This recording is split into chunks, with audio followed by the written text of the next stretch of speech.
T20 ವಿಶ್ವಕಪ್ ಗೆದ್ದ ಬಳಿಕ ಮೂವರ ಬಗ್ಗೆ ಮೋದಿ ಟ್ವೀಟ್ ಮಾಡಿದ್ದಾರೆ. ಪರ್ಟಿಕ್ಯುಲರ್ ಆಗಿ ಹೆಡ್ ಕೋಚ್ ದ್ರಾವಿಡ್, ನಾಯಕ ರೋಹಿತ್ ಶರ್ಮಾ ಮತ್ತು ವಿರಾಟ್ ಕೊಹ್ಲಿ ಬಗ್ಗೆ ಪ್ರತ್ಯೇಕವಾಗಿ ಅವರು ಟ್ವೀಟ್ ಮಾಡಿದ್ದಾರೆ.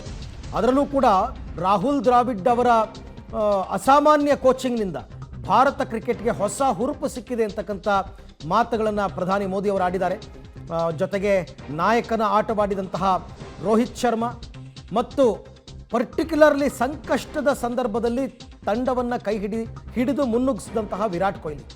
ಇದೊಂದು ಟೂರ್ನಮೆಂಟ್ ಅಂತಲೇ ಅಲ್ಲ, ಸಚಿನ್ ತೆಂಡೂಲ್ಕರ್ ನಿವೃತ್ತಿಯಾದ ನಂತರ ನಾನು ಹೇಳ್ತಾ ಇದ್ದೆ, 2011ರ ನಂತರ ಇಡೀ ಆ ಟೀಮ್ ಇಂಡಿಯಾದ ಜವಾಬ್ದಾರಿಯನ್ನು ಹೆಗಲ ಮೇಲೆ ಹೊತ್ತು ಸಾಗಿದಂಥವರು ವಿರಾಟ್ ಕೊಹ್ಲಿ ಮತ್ತು ರೋಹಿತ್ ಶರ್ಮಾ.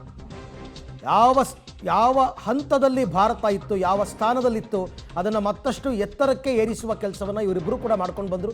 ಆಮೇಲೆ ಟೀಮ್ ಇಂಡಿಯಾದ ಹೆಡ್ ಕೋಚ್ ಆದಂತಹ ವಿರಾಟ್ ಕೊಹ್ಲಿ, ಹೆಡ್ ಕೋಚ್ ಆದಂತಹ ರಾಹುಲ್ ದ್ರಾವಿಡ್ ತಂಡವನ್ನು ಇನ್ನಷ್ಟು ಎತ್ತರಕ್ಕೆ ಕೊಂಡೊಯ್ದರು.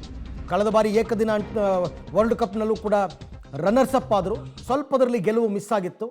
ಒಂದೇ ವರ್ಷದಲ್ಲಿ 3 ಪ್ರಮುಖ ಟೂರ್ನಿಗಳು, ICC ಟೆಸ್ಟ್ ಚಾಂಪಿಯನ್ಸ್ ಮತ್ತು ಏಕದಿನ ವರ್ಲ್ಡ್ ಕಪ್, ಅದರಲ್ಲಿ ಇವರು ರನ್ನರ್ ಅಪ್ ಆಗಿದ್ದು, ಮತ್ತು ಈಗ T20 ವರ್ಲ್ಡ್ ಚಾಂಪಿಯನ್ಸ್ ಆಗಿರ್ತಕ್ಕಂಥದ್ದು. ಇದೆಲ್ಲದರ ಕೊಡುಗೆ ಇವರ 3 ಜನರದ್ದು ತುಂಬ ಇದೆ ಅಂತ ಮೋದಿ ಅವರು ಟ್ವೀಟ್ ಮಾಡಿದ್ದಾರೆ. ಪರ್ಟಿಕ್ಯುಲರ್ ಆಗಿ ಕೋಚ್ ರಾಹುಲ್ ದ್ರಾವಿಡ್ ಮತ್ತು ಟೀಮ್ ಇಂಡಿಯಾದ ನಾಯಕ ರೋಹಿತ್ ಶರ್ಮಾ ಹಾಗೂ ವಿರಾಟ್ ಕೊಹ್ಲಿ ಬಗ್ಗೆ.